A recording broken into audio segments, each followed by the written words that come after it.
Bolt fans, the vibe is electric tonight. 4 bombshells are circling the West Coast, shaking confidence, locker room chatter, and the 2025 bar. There's a bold move brewing to protect our QB, a deafening silence around a backfield name, a veteran cutting off a reporter to hype a rookie who could change the rotation, and a phone call from Texas that might reshuffle the roster. Wow, the plot gives you chills, and the details hide consequences for September, January, and beyond. Ready to question everything? You won't believe what we've got today. So take a seat, drop a like, and let's dive straight into the news. It's no exaggeration to say the season shifted the moment our QB's protection lost the left side pillar. Without Rashawn Slater, the board flipped, and every snap now carries both risk and opportunity. Joe Alt takes over the blind side, Trey Pipkins slides to the right, and suddenly the comfort we had in that elite tackle duo becomes a plan for 2026. What now? Instead of praying for a miracle on the open market, there's a move that could stabilize the heartbeat of the line, fortify the interior, and take a swing on a certain why the interior, because that's where pressure kills drives in 2 seconds, collapses pockets, and forces Justin Herbert into rushed decisions. Dominant guards turn short runs into 2nd and 5, open up play action, and help Greg Roman stamp a physical identity. Enter a polarizing name that still flips on a light, Evan Neal, 7th overall pick in 2022, labeled a bust in New York, with a recent try at guard that didn't convince in the last preseason tune-up. Risky? Absolutely, but the football fit checks out. Neal has always had the frame and power to move people in the run game. In pass pro, life on an island exposes his feet. Inside, with less lateral space and more help, he can win with angles, heavy hands, and leverage. Put Zion Johnson beside him, add targeted footwork coaching, and you've got a power lane for inside zone, duo, and gap. Exactly the menu Roman loves. On 3rd and short, Herbert says thank you. In the red zone, the line gets push and reads get cleaner. What about the locker room? Fans are already debating, is a late pick worth it for a project? Yes, if the cost is controlled and the plan is clear. No one's crowning Neal a day one savior. This is about real competition at RG/LG, quality depth, and preventing one injury from becoming a domino effect. Worst case, you gain a swing interior lineman. Best case, you find a functional starter at age 25. Money and acquisition cost matter. Players in this spot rarely cost more than a conditional day 3 pick tied to snaps or performance. He's under a rookie deal through 2025, which keeps the books clean, and if it doesn't work, the exit is cheap. If it does click, you hit 2026 with Slater back, Elt solidified, and a redesigned interior without blowing up the cap. Tactically, that frees the playbook. More under center, heavier personnel, deeper play action shots, and, most importantly, the return of control at the line of scrimmage. Herbert stops putting out fires and goes back to manipulating defenses. The AFC West is brutal. Games swing on 3 drives. Stabilizing the middle is the difference between 3rd and 12 and 3rd and 4. It's the kind of bet that raises the ceiling and the floor at the same time. And that wasn't even the most surprising part of the day. While the dust was still in the air after the O-line hit, another spotlight started to form, the stage for the next showdown. Chargers and 49ers meet in the preseason finale, and even if it's an exhibition, the script is loaded with tension. In less than 2 weeks, the team opens the regular season against none other than the Kansas City Chiefs in a special Friday night slot already circled on the calendar. But until then, there are unanswered questions and a handful of players fighting to stay on the roster.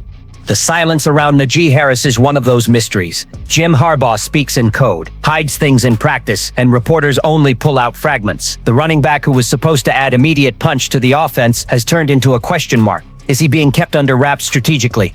Or is there something more serious lurking? Fans are split. Some think Harbaugh's just playing chess. Others fear Week 1 against the Chiefs comes with a hole in the backfield. That cloud hangs over everything and messes with the confidence of a fan base waiting for clarity. As if that wasn't enough, a ghost from the college days decided to show up. Urban Meyer, Harbaugh's old rival from Ohio State, stirred the pot by suggesting the Chargers coach should be suspended for the NCAA punishment tied to his Michigan tenure. The comment, beyond snarky, reignites the rivalry and throws gas on online debates. The Bolt fam came out in force. Some laughed it off. Others wondered if it could distract the locker room. The reality in Los Angeles isn't suspension, it's winning. But outside noise can be fuel. Here's the crux: the matchup with San Francisco isn't just another game. For a lot of players, it's the last chance to prove their worth. 4 names in particular are under the microscope, needing to turn snaps into definitive arguments to stick. This is when one impact play can outweigh weeks of practice. It's the kind of night when anonymous heroes emerge and sometimes lock in a place in fans' hearts. That's why the expectation is sky high.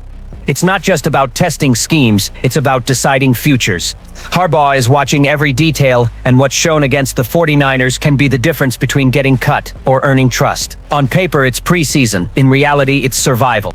And while we're debating all that, the locker room is holding an even bigger surprise. Just when the field felt charged with anticipation, a veteran voice turned up the heat. Khalil Mack, one of the roster's most respected leaders, didn't just praise a rookie, he practically cut off the interview to say it. That guy's the real deal. The target, Hampton, the first-round rookie running back who's already a hot topic among fantasy football analysts and fans dreaming of a rejuvenated offense.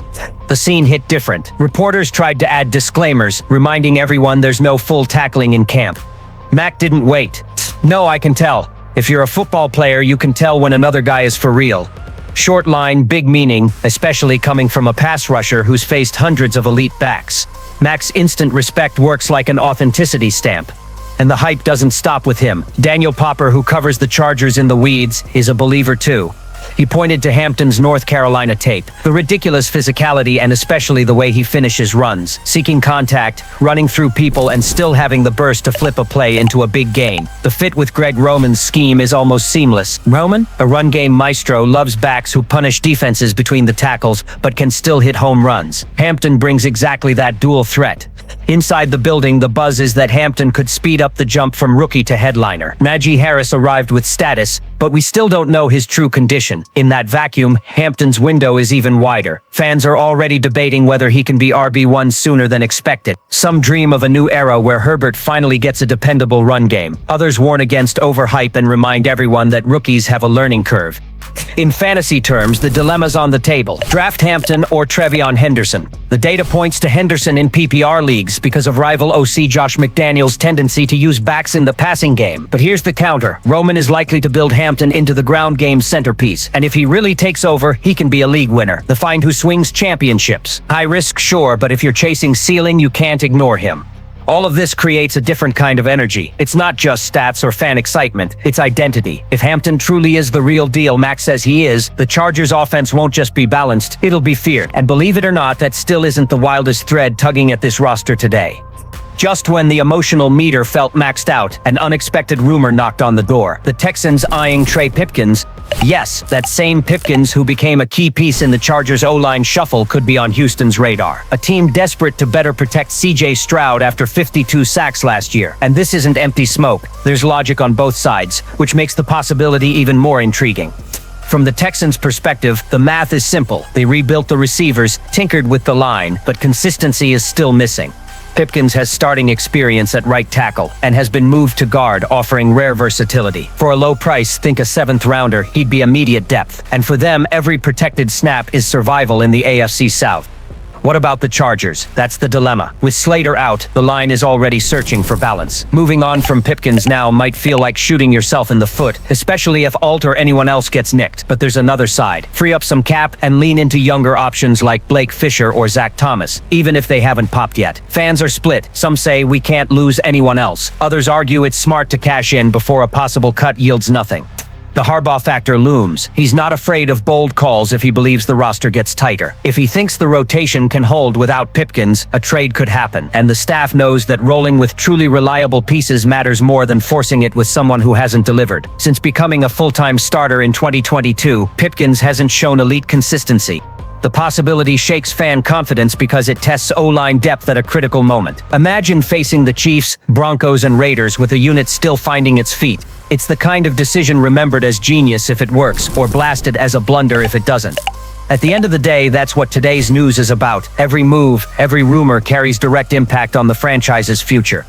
It's not just preseason or speculation, it's the path being paved for 2025. The question is, will the front office have the guts to pull that trigger?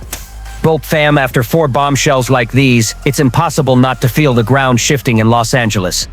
We lost a pillar up front, but maybe we can gain new strength on the inside. The mystery around Najee Harris is still jangling nerves and timelines. A rookie just got Khalil Mack's stamp of approval and could be the next big thing on offense.